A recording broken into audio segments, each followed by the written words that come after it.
Genesis 12, verse 2 says, "And I will make thee a great nation, and bless you, and make your name great, and you shall be a blessing to many."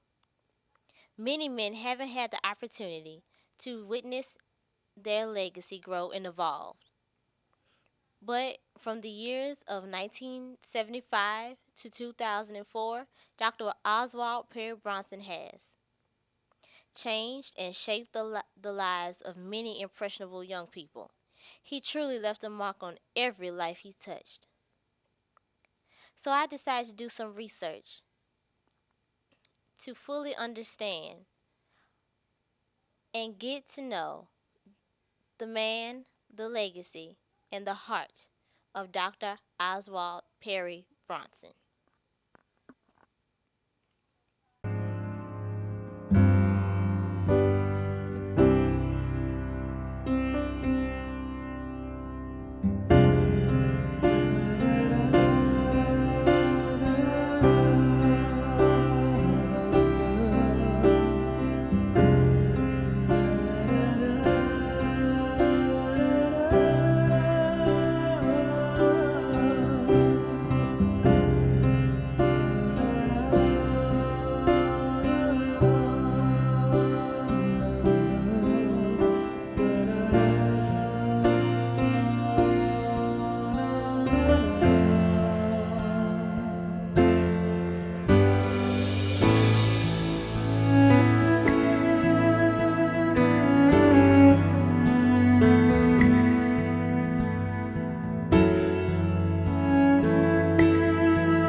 Well, I guess it's just a kind of a little history. What some people may not know, and I think it'll be pretty interesting.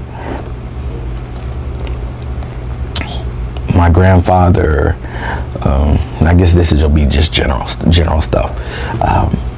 Grandfather was born July 19th, 1927 in Sanford, Florida. Okay. His birth mother, when he was real young, his birth mother passed away. His father wound up getting remarried. His father had a high school named after him, Bronson High School, out in the land.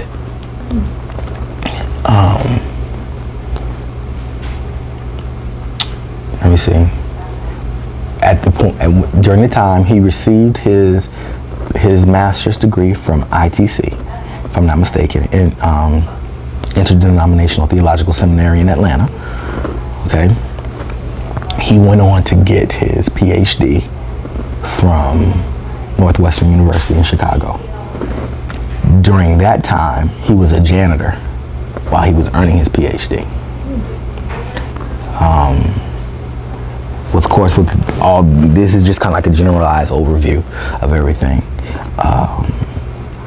Had the opportunity to come back. He was president of the grad school at ITC for a while, and then was president of ITC itself for 6 years. Of course, after he left ITC, he came to Bethune-Cookman in 1975, and from there, he took Bethune-Cookman to its next level, I guess you could say. Raised enrollment, doubled the endowment, if I'm not mistaken. The budget, just took it to its next level. There's a few buildings he built. LLC is one of his. The Performing Arts Center was his last one. Before he retired, he acquired the civic engagement. It wasn't civic engagement. It was just he had just acquired it before he had left. So he acquired the Civic Engagement Center. Of course, Bronson Hall. Of course, Bronson Hall.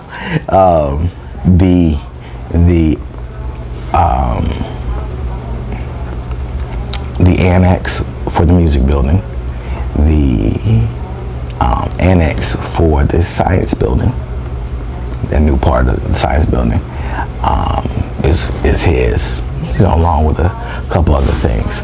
around campus. So, he has his fingerprint really left. So when it was time for Bethune-Cookman to grow, he did his best to get it to grow. He met my grandmother here.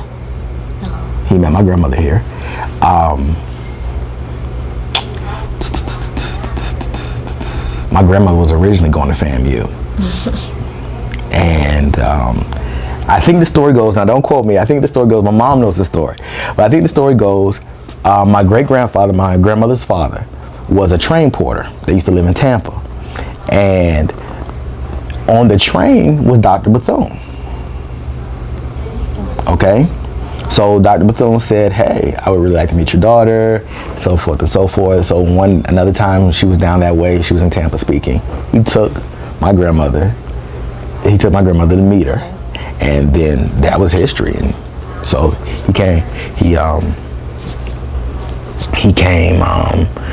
they went to meet her, and then she came to Bethune-Cookman after she had met Dr. Bethune. While she was attending FAMU, so we stole one. Dr. Bethune stole one. She was good at that. Let me see, what else? My grandfather almost died. Not too long after he graduated. He was still young, still in his 20s. He had tuberculosis. Okay? And tuberculosis during that time was, I'm trying to think. Tuberculosis was like, I'm just trying to think of like what disease I could say like that's like today. Like it was almost like a death sentence that if you got tuberculosis, it was very rare if you would make it. Including that, it had left a hole in his lung the size of a quarter. Wow. So and tuberculosis, if I'm not mistaken, was contagious. So he had to be quarantined. So my grandmother would come and visit him, like, oh my God, like every week almost.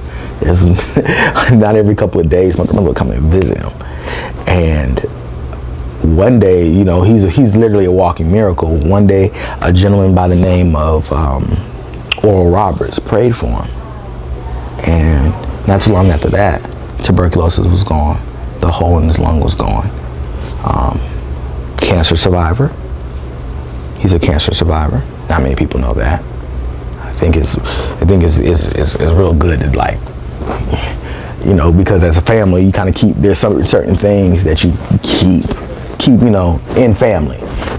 Now I think it's a good time for people to start knowing. You know what I mean? We were not your perfect family. We were not your perfect family. Everybody has their hiccups. Everybody has, those different type of things. But we just knew how to work through the stuff. It was hard. Some things were hard. There was this one time.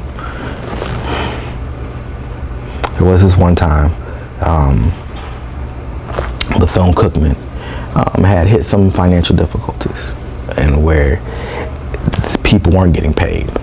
All right.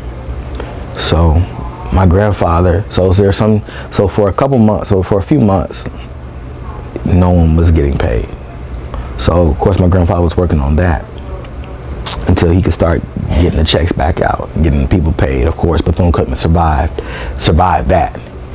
But he took a pay cut for like 6 months plus when he wasn't getting paid. He was making sure that everyone else was getting paid first and then work their way up to him as the last person. So, like I said, he would really, those are the type of things that he would do. He really had the heart of people because people knew that he looked out. After he retired for 6 months after he left Bethune-Cookman in 2004. He retired for 6 months, the summer of 2004. He retired 6 months, got a call from Edward Waters College in Jacksonville, and then became president of Edward Waters for 3 years.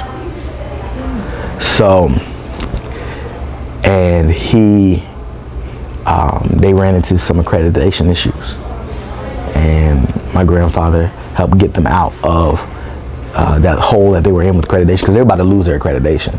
My grandfather helped get it.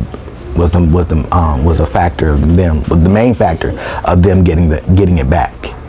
So they were in really bad situation and shape, and next thing you know, here comes Dr. Bronson. Jacksonville. He would commute back and forth. They provided him a place to stay in Jacksonville, so he would stay there throughout the week, some of the weekends, and then on other weekends he would come back down to Daytona and then head up like Sunday nights or Monday mornings back to Jacksonville. So that's what he would do.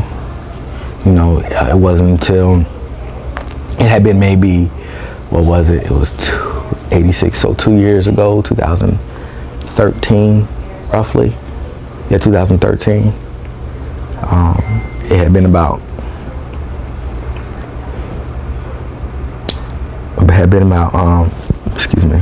maybe 10 years that he had last been on campus since that time.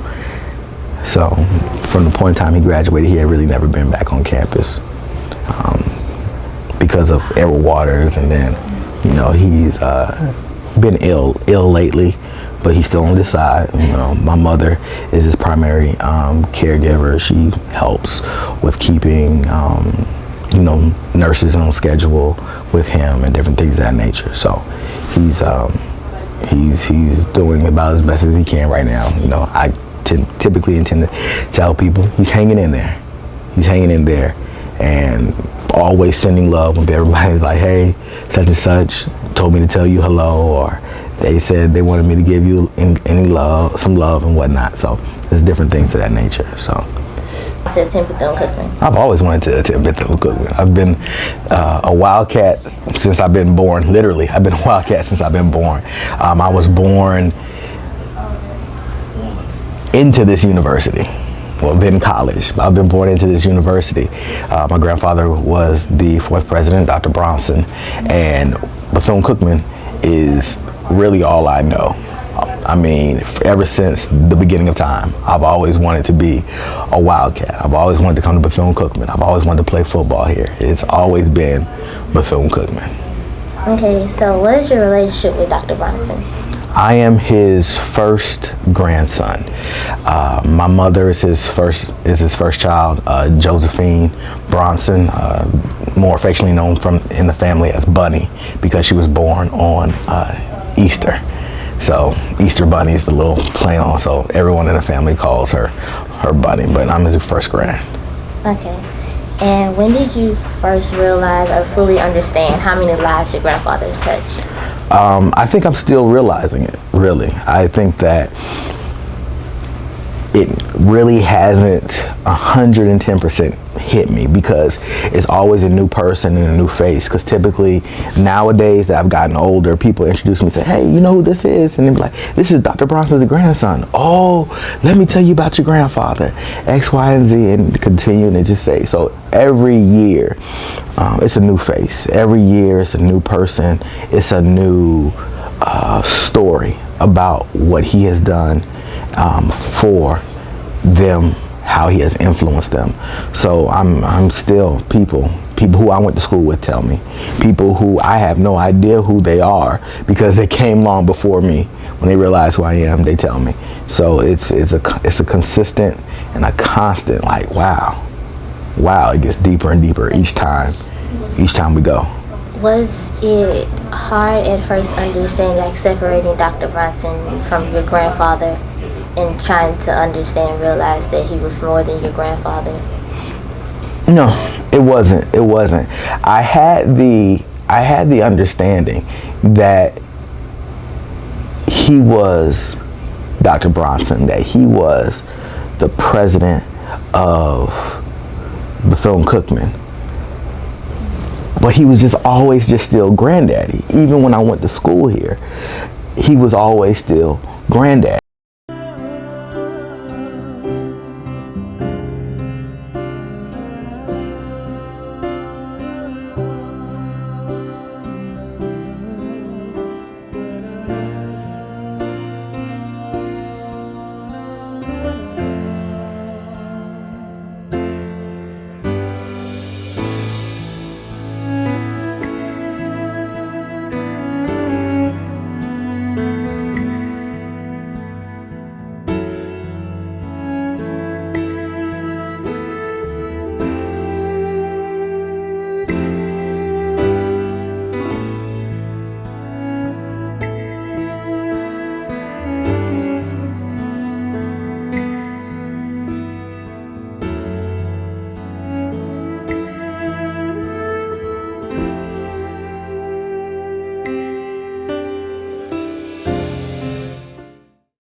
My name is Dr. Elsie Wanjohi, and I'm the Department Chair of Mass Communications. And your position? I'm the Department Chair of Mass Communications. And when did you start working at Bethune-Cookman? I came to Bethune-Cookman University, it was college then, in August 1996. And what do you remember most about Dr. Bronson? I have fond memories of Dr. Bronson. When I joined Bethune-Cookman College, he held for the students and the faculty and staff a meeting. And the first thing that I remember, and I always remember about Dr. Bronson, he kept talking and referring to everyone, my friend. And that made me feel welcome, and I'm sure it also did for everyone else. What was your favorite memory about Dr. Bronson? My friends. Connie Cox. I came in 1975, graduated in 78. And the reason I came is because when I was in high school, I learned about Mary McLeod Bethune in history, and I was the only black person they talked about, so that's where I decided to come. Okay. Yeah. And what was your favorite memory about Dr. Bronson? My friend. He would always say that. He would always walk around and talk with you. Very nice man. My fondest memory of Dr. Bronson is him making himself so personal and so approachable to the students, walking the campus, and of course greeting us as my friends. So, Oscar Dorset. And what year did you enter into Bethune-Cookman? 1988. Okay. And what made you want to attend Bethune-Cookman? Prior to attending Bethune-Cookman, I went to Grambling State University. And then I transferred down to Bethune-Cookman because it's another historically black college and institution. And the level of education that I got here is the same that I would have gotten anywhere else. Okay, what's your favorite memory about Bethune-Cookman? Bethune-Cookman. My favorite memory about Bethune-Cookman would come from the camaraderie that I'm a Bahamian native, and we have a federation of Bahamian students at our organization down here, and the camaraderie that we had down here, it made us all feel like we were still at home. We still did things together on campus that we would have done normally at home also. Okay, and what is your favorite memory about Dr. Bronson? Dr. Bronson. My memories about Dr. Bronson was that Dr. Bronson was always a very pleasant person, and when he spoke sincerely, and he always made you want to give because he always asked. All right, but from the character that from what I know of Dr. Bronson, every time you meet him, he shook your hand firm, and he was a good man, and he was also a good alpha man. Okay, what is your favorite memory about Dr. Bronson? Dr. Bronson. Dr. Bronson, when I was here, reminded me of my grandfather. It was always, I forgot his saying. What was Dr. Bronson saying? My friends. Yeah, that's what it was. My friends. He was always my friends, but he was always like a father figure. And you know, I enjoyed the school because it was such a small setting. And then going to University of Florida, where I probably would have ended up, but I enjoyed it. Okay, what's your name? My name is Anthony DePass. What year did you enter into Bethune-Cookman? 1982. What made you want to attend Bethune-Cookman University? Well, the legacy of Dr. Mary McLeod Bethune. My mom was also a 1951 graduate of Bethune-Cookman, so that was my main connection. So I was always familiar with Bethune-Cookman College at that time, and now Bethune-Cookman University. Okay. What was your favorite memory of Dr. Bronson? My favorite memory of Dr. Bronson was when he greeted the students as my friends, and he did it in such an energetic way. Elroy Powell. What year did you come into BCU? I came in fall of 1981. What made you attend Bethune-Cookman? Bethune-Cookman at that time was pretty much like a pretty much close-knit family to me. It was had a lot of high school settings, so I felt very comfortable walking into a classroom, seeing anywhere from 20 to 25 students in a classroom at one given time. Okay. What is your favorite memory of Dr. Bronson? My favorite memory of Dr. Bronson, he would always open up speaking engagements with my friends, and the whole campus took part to that, and whenever he entered the room, it was always... State your name. I'm Ricardo P. DeVoe, 1989-1990 student body president here at Bethune-Cookman, and I entered Bethune-Cookman in 1986 and graduated in 1990. And one of the things that I most remember about Dr. Bronson is that he was a friend to all, an excellent leader, and someone who inspired me, someone who mentored me while I was here, someone who served as a surrogate father to me, and definitely a leader among leaders. Audley Coakley. And what year did you come into BCU? I came in 1965 and I graduated in 1968. What has your experience with Dr. Bronson been like? Well, Dr. Bronson was the most quintessential president I think the school would ever have, and I was not under him when I was in school. I was under Dr. Moore. However, my involvement with the National Alumni Association brought me in contact with Dr. Bronson on many, many occasions. My name is Tim. And what year did you come in? I came to Cookman in 1986. What made you want to attend Bethune-Cookman University? I just enjoyed the history, reading about Mary McLeod Bethune. She was so influential in so much about education, so I wanted to be a part of that. Okay, and what is your best memory about Dr. Bronson? Dr. Bronson was very personable. He would see you on campus and stand up and talk to you. He would stand while... 1996. Okay. What made you want to attend Bethune-Cookman? Wow. I was born in the Bahamas. That's where I'm from. Bethune-Cookman did a lot of recruiting and offered me a scholarship. And I also had an additional academic scholarship, so it was just a no-brainer. Come on over to Florida.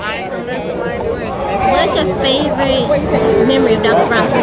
Oh my goodness, so many. What stands out the most is Here Comes the Prez. That was his theme song. He walked in at every assembly with Here Comes the Prez. What was most touching to me, which I don't think this ever happened with anyone else, graduating senior, last year on my way out, I had a balance.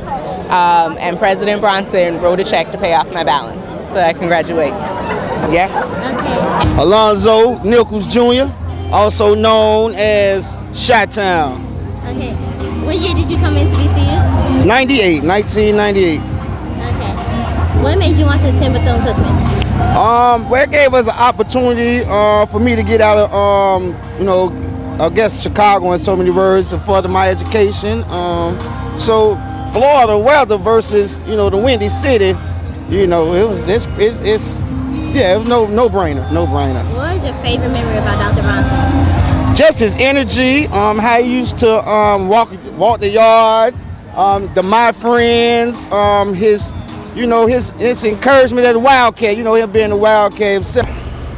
What do you think makes your grandfather so influential opposed to past presidents or other presidents that have had their tenure at Bethune-Cookman? I think there was something special about all the presidents prior to my grandfather. I think there was something special about all of them. Of course, you had Dr. Bethune, which he knew. He knew Dr. Bethune when she was still alive. And when you had Dr. Colston, who took over a little bit when Dr. Bethune split her tenure, and then you had Dr. Moore, that's who confirmed my grandfather's degree, was Dr. Moore, if I'm not mistaken. So everyone had a special type of place in their graduates' hearts. Everyone does. And for my grandfather, like, he had a special place. Dr. Moore had a special place in his heart. Dr. Bethune had a special place in his heart. Dr. Colston had a special place in his heart. And it's just one of those things where all he was doing was being Dr. Bronson. Nothing had ever changed from the point in time that when he was in school to the point in time where he was getting his master's and his PhD and all these other things. He was just being who he was. Who he was on campus was who he was at home. And it's a lot of times a person has to like separate who they are at work and separate who they are at home. He could bring who he was at home and bring it here to work, and vice versa, because when he walked on campus, you were his child or you were his grandchild, and he wanted to see the best for you. My friend, he had a catchphrase. Everybody knew it. You can ask anyone. He was like, what was Dr. Bronson's catchphrase? Everyone will say, my friends. There won't be a person who will miss. Not a person. But you really were his friend, and he looked at you as such. If you were to stop and say, hey, Dr. Bronson, hey, how you doing? Now, when he was here, Bethune-Cookman's enrollment was around between 25 and 2,700 students. Of course, you can't remember that many names, but he may not have remembered a name, but he definitely remembered a face. And he could definitely remember there was something, what was going on with you. Hey, did you get that thing taken care of? Yes, sir. All right, my friend. My friend always greeted you. He would be walking, talking. Hey, Dr. Bronson. Hey, my friend. And I think that's really what it was. He was a hands-on president. Not a time that you could not walk on this yard right here and see him walking down with people, talking with people, walking from here to the President's Dining Hall. When the President's Dining Hall was, the entrance where you go into the dining hall right now. That used to be the entrance to the President's Dining Hall. Oh. Okay, so that used to be like, if this is where you go in, the President's Dining Hall, that's the President's Dining Hall. And then if you were to go around to the side over here, that would be the Faculty and Staff Dining Hall for just like everyday use. But just walking from there to the President's Dining Hall, if there was a special event, walk straight over, So he was a hands-on president. He knew you. He wanted to see you succeed. Did everything in his power to make sure that this institution had the best instructors, facilities, everything within his power, and everything within the budget that he could do. He did. He did. Because Bethune-Cookman was a part of him too.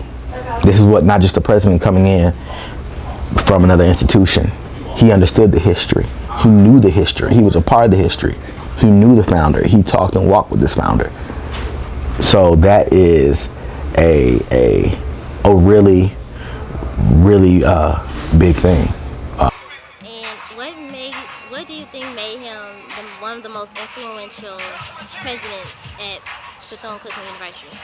Well, when you're doing a good job, people want to keep you. As simple as that. For a president to last 29 years, it's a remarkable thing. Most lifespan of a president is from 6 to 10 years, and he went 29. So kudos, all the accolades should be given to a man that can sustain that kind of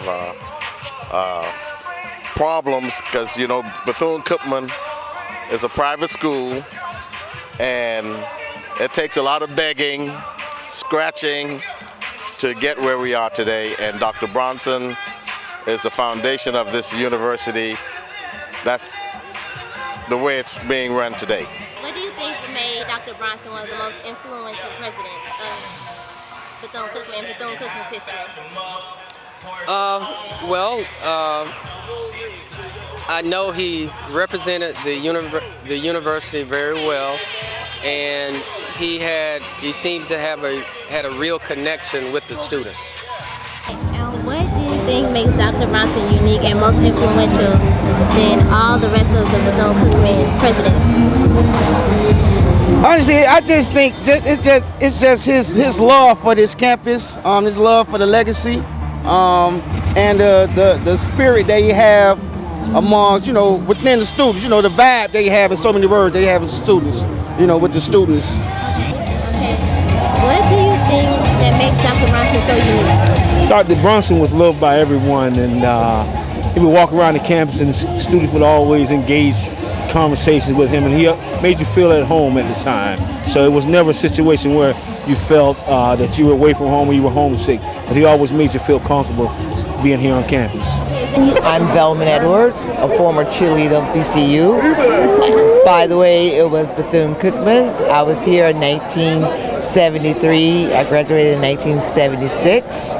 And I was under 1 year of President Moore, and the rest of my remaining years were under President Bronson. It was his first year, and he was a magnificent president. He was very approachable. He was here for the good of the students, and everybody was his friend, and it was like he was family. We were his children and his wife. What makes Dr. Bronson so influential?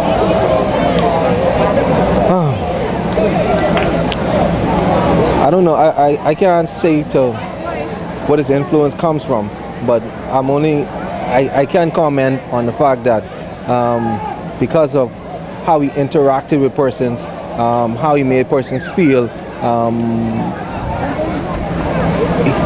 you would always want him to be a part of what you or whatever you're doing. What do you think makes Dr. Bronson so influential? Probably because he cared about the students, so probably his sincerity. When it comes to what made him special, people will tell you he was approachable. He had an open door policy. If he didn't have it, you need to speak to him, important, he was there. He was there. He genuinely cared about the students. He genuinely cared about faculty. He genuinely cared about the staff. There was not an area that he did not care about. So people, what you were going through, you know. Now he had his firm moments. He was a firm guy with what he wanted to do. But how my aunt, his sister, would say, you know, it was like an iron hand in the velvet glove. You see what I'm saying? An iron hand in the velvet glove. So that's just kind of how he operated. So now that you're working your father's faculty and staff at Bethune-Cookman, how does it feel knowing your grandfather's legacy, and now you're chartering your own, leaving your own legacy here? How is that feeling?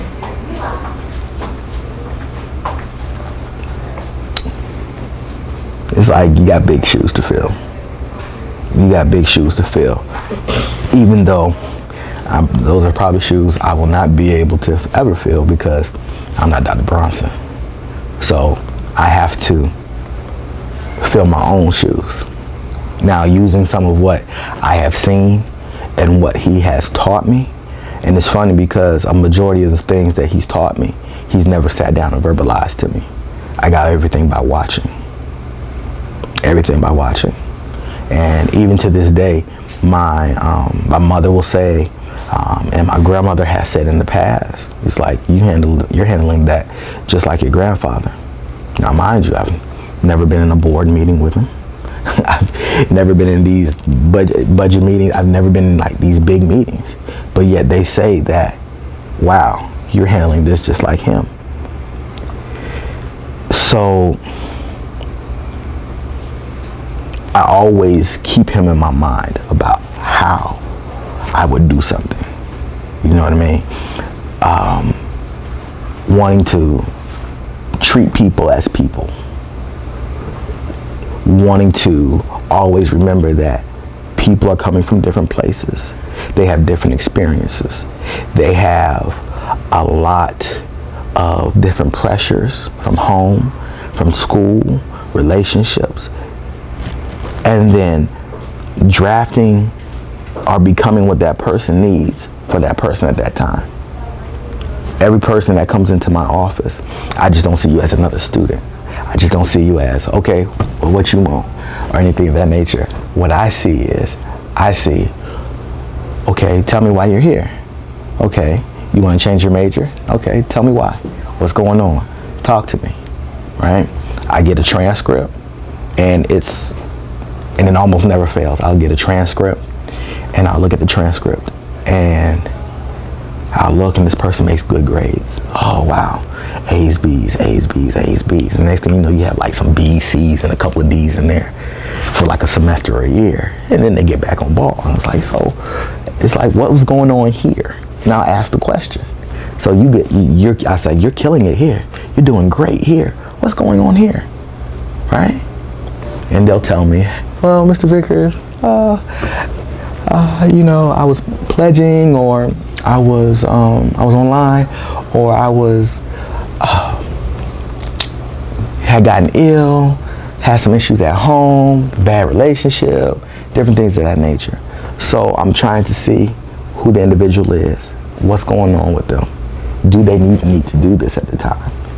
You know, I'm looking at the person as a person. My grandfather looked at the person as a person, and I just try to carry out what I think he would do. He was a man of integrity, a man of good character, of morals, high moral standards, high academic integrity and standards, a family man, a man who loved his children, a man who loves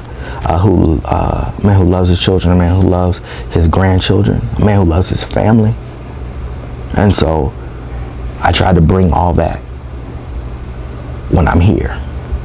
You know, I got pictures of my family. He had pictures of us all over his office, from the 70s all the way up into the present day. Pictures everywhere of his grandchildren, his family. All of us actually are graduates of Bethune-Cookman. The last one is in school now, a junior at this point in time. So, and that's my youngest cousin. So we're all official graduates. My dad is a graduate. My mother is a graduate. My cousins, their parents are graduates, of course. And so we're all literally a family of Bethune-Cookman. It's like you can't really get any deeper than Bethune-Cookman when it comes to us. Now, last week was homecoming, last weekend. From seeing all the people that came back, do you still see them sustaining your grandfather's legacy and carrying out what he taught them? As long as my grandfather's in their heart, his legacy will be carried out. As long as he is remembered, his legacy is going to be carried out. You know, in 111 years yes. that Bethune-Cookman has been on this earth, and in those 111 years, 6 presidents? So that's a nice little span in between each president if you break it up on average.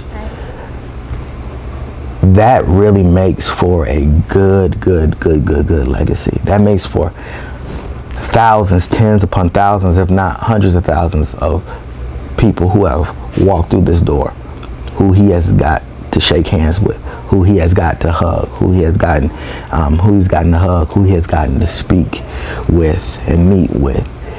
And I believe as long as those people carry him in their heart and in the memory, that his legacy will always be remembered.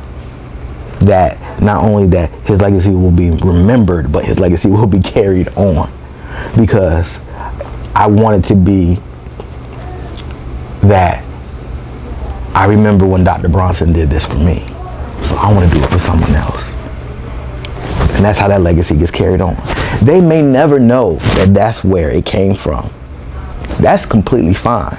But the foundation of how it got there, that's Dr. Bronson, and that's his fingerprint. And that fingerprint will continue. Though, I guess you could say, I'm a little bit more than a fingerprint of it. I'm kind of the next phase. Right. I'm kind of like the next phase of it. Not necessarily going to do it how he did it, hopefully for the same results, but I'm going to be able to try to relate to people, try to relate to students as best as possible while I'm here to do that. The foundation has been set. He's my foundation in this whole thing. He's my foundation. That foundation has been set. I'm not going to lose that foundation. Why try to build something else when something's already been paid for you? You just walk on that paved road, smooth out a couple things that work for you, and you just continue on.